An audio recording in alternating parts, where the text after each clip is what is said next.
Hello friends, myself Nivedita Mishra and you all are welcome to my YouTube channel Study with Nivedita। आज हम class 10 physics का first chapter electricity पढ़ने वाले हैं।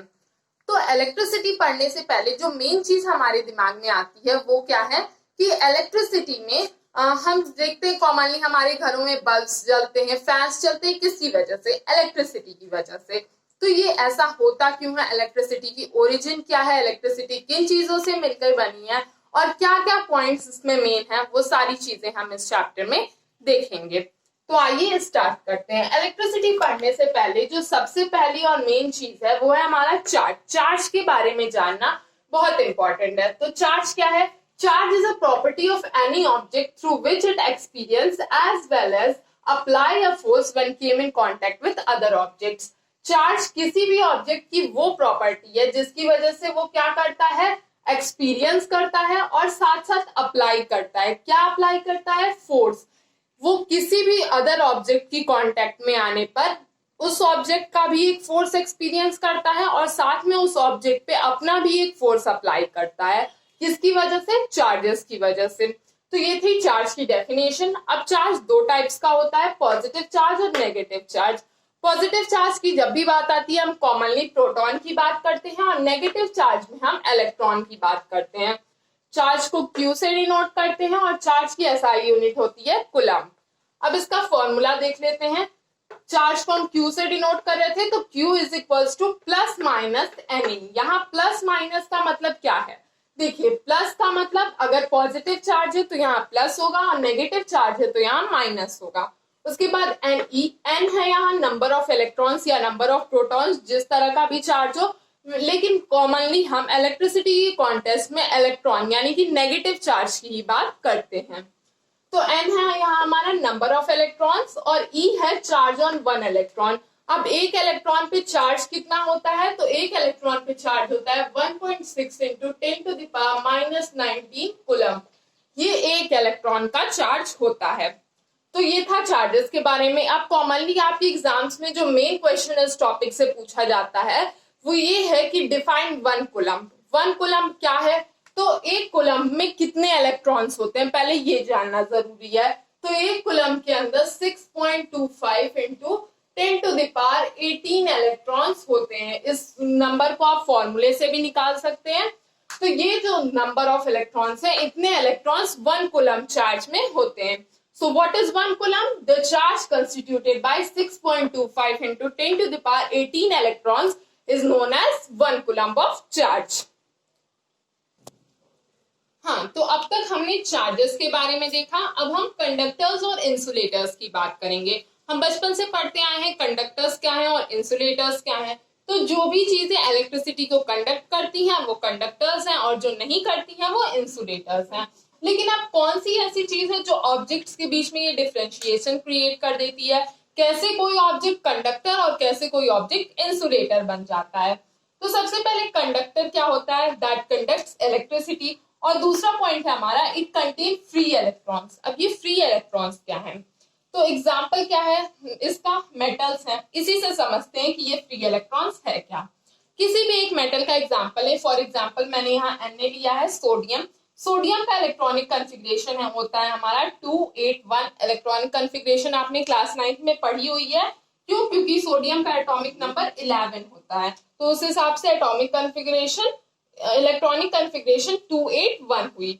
अब इसका अगर हम स्ट्रक्चर देखें एटम का तो क्या है हमारा? पहले शेल में 2 इलेक्ट्रॉन्स होंगे, दूसरे शेल में 8 इलेक्ट्रॉन्स होंगे और लास्ट शेल में 1 इलेक्ट्रॉन होगा। ठीक है, ये तो इसकी बात हो गई। अब अगर हम किसी नॉन मेटल की बात करें, फॉर एग्जांपल क्लोरीन, इसका इलेक्ट्रॉनिक कॉन्फ़िगरेशन 287 क्योंकि एटॉमिक नंबर होता है हमारा 17। इसमें क्या है? देखिए, पहले शेल में 2 इलेक्ट्रॉन्स, दूसरे में 8 इलेक्ट्रॉन्स और तीसरे में 7 इलेक्ट्रॉन्स। अब आप मुझे ये बात बताइए कि एक इलेक्ट्रॉन को मूव करना ज्यादा आसान होगा या 7 इलेक्ट्रॉन्स को? तो ये तो ऑब्वियस सी बात है कि एक इलेक्ट्रॉन का मूव करना ज्यादा आसान होगा। मेटल्स हम जानते हैं पॉजिटिव चार्ज पजेस करते हैं। क्यों? क्योंकि ये इलेक्ट्रॉन्स को लूज करते हैं। और non metals negative charge possess करते हैं क्योंकि ये इलेक्ट्रॉन्स को गेन करते हैं। तो यही इलेक्ट्रॉन्स जो लास्ट शेल में अगर लेस देन 4 इलेक्ट्रॉन्स होंगे तो वो सब फ्री इलेक्ट्रॉन्स होंगे। क्यों? क्योंकि वो नंबर में कम होंगे और इजीली मूव कर पाएंगे। और यही फ्री इलेक्ट्रॉन्स इलेक्ट्रिसिटी को, मेरा मतलब है चार्ज को कंडक्ट करते हैं और मूव करके चार्ज को फ्लो कराते हैं, इसीलिए इन्हें हम कंडक्टर्स कहते हैं। तो ये हो गए हमारे कंडक्टर्स। और इंसुलेटर्स, इंसुलेटर्स इलेक्ट्रिसिटी नहीं कंडक्ट करते हैं, क्यों? क्योंकि इनके पास फ्री इलेक्ट्रॉन्स नहीं होते हैं। इसके एग्जांपल नॉन मेटल हो गया, वुड हो गया, प्लास्टिक हो गया, बहुत सारे ऐसे एग्जांपल्स हैं जो कि इंसुलेटर्स होते हैं। तो अब तक हमने कंडक्टर्स और इंसुलेटर्स के बारे में पढ़ा। अब हम इलेक्ट्रिक सर्किट की बात करेंगे। अब हम अपने मेन टॉपिक की तरफ बढ़ रहे हैं। तो सबसे पहले हमें जानना जरूरी है कि इलेक्ट्रिक सर्किट क्या होता है। बहुत पहले से हम देखते आए हैं कि कभी भी हम बुक्स वगैरह में या कॉपीज में जब किसी सर्किट को रिप्रेजेंट करते हैं तो इस थोड़ा डायग्रामेटिकल फॉर्म में रिप्रेजेंट करते हैं। तो ये होता क्या है? Closed end continuous path of electric components through which current flows. Electric circuit closed यानी कि पूरी तरीके से बंद, और कॉन्टिन्यूअस यानी कि जिसकी थ्रू इलेक्ट्रिसिटी पूरे में फ्लो कर सके, वो पाथ इलेक्ट्रिक कंपोनेंट से बना हुआ जिसके थ्रू करंट फ्लो करता है उसे हम इलेक्ट्रिक सर्किट कहते हैं। यहाँ पे मैंने आपको एक सर्किट का डायग्राम दिखाया है। ये कनेक्टिंग वायर्स हैं, ये रेजिस्टेंस हो गया हमारा, वोल्ट मीटर, अमीटर, बैटरी, और ये हो गया हमारा स्विच। ठीक है, तो ये हो गया हमारा टोटल इलेक्ट्रिक सर्किट का स्ट्रक्चर। अब कुछ और सिंबल्स मैं आपको बता दूं जो कॉमनली यूज होते हैं। जैसे अगर हम बल्ब की बात करें तो बल्ब का सिंबल ऐसा होता है और उसके बाद ऐसे कवर्ड, ये बल्ब का सिंबल हो गया। कनेक्टिंग वायर्स की सिंबल है ये। और आप आगे एक्सपेरिमेंट्स में रिहोस्टैट पढ़ेंगे जिसे हम वेरिएबल रेजिस्टेंस कहते हैं। तो उसका स्ट्रक्चर हो गया हमारा इस तरीके से, रेजिस्टेंस और उसके बाद ऐसे क्रॉस में एरो। तो ये है हमारा वेरिएबल रेजिस्टेंस और कुछ सिंबल्स। तो फ्रेंड्स, अब तक हमने चार्ज के बारे में, कंडक्टर्स, इंसुलेटर्स के बारे में और इलेक्ट्रिक सर्किट के बारे में पढ़ा। अब हम इस चैप्टर के कुछ मेन टॉपिक्स के बारे में पढ़ेंगे जो कि है इलेक्ट्रिक करंट और पोटेंशियल डिफरेंस। सबसे पहले what is electric current? Current के बारे में हमने बहुत कॉमनली कई बार सुना हुआ है, लेकिन इसकी एग्जैक्ट डेफिनेशन होती क्या है ये आज हम देखेंगे। Electric current, rate of flow of charge, किस रेट से, किस गति से, कितने टाइम में चार्ज फ्लो करता है, यही चीज होती है इलेक्ट्रिक करंट। चार्ज और इलेक्ट्रिक करंट दोनों आपस में ग्रेटली कनेक्टेड है। जिस रेट से चार्ज फ्लो करेगा वही रेट करंट कहलाएगा। ठीक है, the rate of flow of charge is known as electric current. ठीक है, तो इसका फॉर्मूला है हमारा I is equal to Q by T. Q हम जानते हैं चार्ज है और T हमारा टाइम है। So current is equal to charge divided by time. ये था हमारा इलेक्ट्रिक करंट का फॉर्मूला। इलेक्ट्रिक करंट को हम I से डिनोट करते हैं। इसकी SI यूनिट होती है एम्पियर। एम्पियर क्यों? क्योंकि इलेक्ट्रिक करंट की डिस्कवरी एंड्री मैरी एम्पियर ने की थी, जिन्होंने इसकी SI यूनिट अपने नेम पे एम्पियर रखी थी। SI यूनिट इसकी एम्पियर हो गई, जिसे A से डिनोट करते हैं। इसे हम एम मीटर से मेजर करते हैं, जो कि हमेशा सीरीज में कनेक्ट होता है। सीरीज मींस वायर्स के साथ एक लाइन में कनेक्ट होता है। इसके बारे में भी आप आगे पढ़ेंगे इसी चैप्टर में। तो ये था अमीटर, जिससे हम इसे मेजर करते हैं। और अमीटर का पॉजिटिव टर्मिनल हमेशा बैटरी के पॉजिटिव टर्मिनल के साथ ही कनेक्ट होता है। ये था हमारा करंट के बारे में। अब करंट किस डायरेक्शन में फ्लो करता है, तो एक बात हमेशा याद रखेंगे आप, जिस डायरेक्शन में पॉजिटिव चार्ज फ्लो करता है, जैसे ये पॉजिटिव चार्ज के फ्लो का डायरेक्शन है Q, यानी कि चार्ज के फ्लो का डायरेक्शन ये ग्रीन वाली लाइन, और उसी के साथ I यानी कि करंट के फ्लो का डायरेक्शन क्या होगा, जिस डायरेक्शन में पॉजिटिव चार्ज फ्लो करेगा उसी डायरेक्शन में हमारा करंट भी फ्लो करेगा। लेकिन नेगेटिव चार्ज के साथ ऐसा नहीं है। नेगेटिव चार्ज में जस्ट इसका अपोजिट होता है। जिस डायरेक्शन में नेगेटिव चार्ज फ्लो करेगा, यानी कि Q देखिए इस डायरेक्शन में फ्लो कर रहा है, लेकिन I करंट उसके जस्ट अपोजिट डायरेक्शन में फ्लो करता है। तो ये था हमारा इलेक्ट्रिक करंट। अब हम इलेक्ट्रिक पोटेंशियल के बारे में देखेंगे। वर्ड सोच के पढ़ के आपको लग रहा होगा अब ये पोटेंशियल क्या है, लेकिन डरने की कोई बात नहीं है। ये पोटेंशियल कोई नई चीज नहीं है। हमने कॉमनली बहुत जगह सुना होगा वोल्टेज के बारे में। तो ये पोटेंशियल और कुछ नहीं, ये बस वोल्टेज ही है। इसकी डेफिनेशन क्या है देख लेते हैं। The work done in moving a charge from infinity to a point in electric field is known as potential.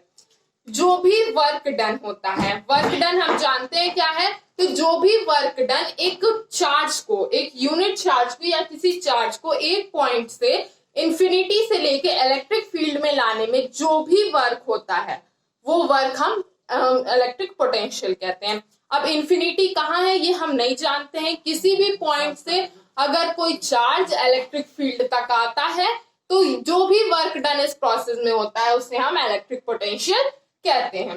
Electric potential की एसआई यूनिट होती है वोल्ट और इसे मेजर किया जाता है वोल्ट मीटर से। वोल्ट मीटर हमेशा पैरेलल में कनेक्ट होता है।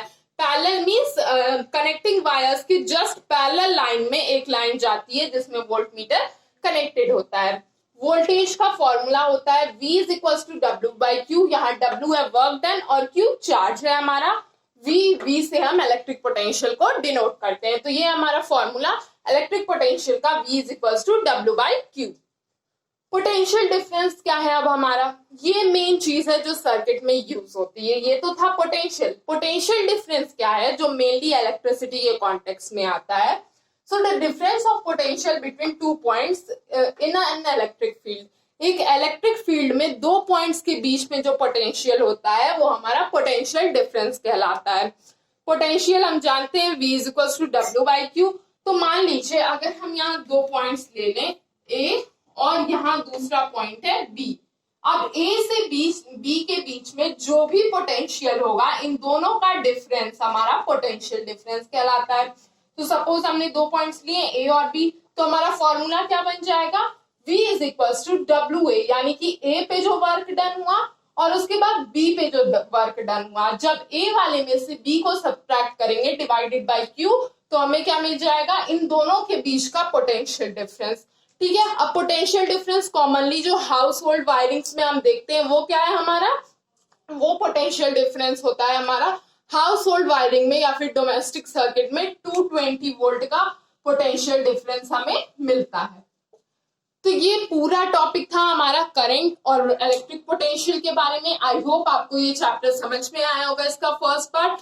अगर इसमें आपको कोई भी कंफ्यूजन है तो मुझसे कमेंट सेक्शन में पूछिए। अगर आपको वीडियो पसंद आया तो इसे लाइक करिए, शेयर करिए, कमेंट्स करिए और अगर आपने अभी तक मेरे चैनल को सब्सक्राइब नहीं किया है तो इसे सब्सक्राइब करिए और बेल आइकन दबाना मत भूलिए। Thank you.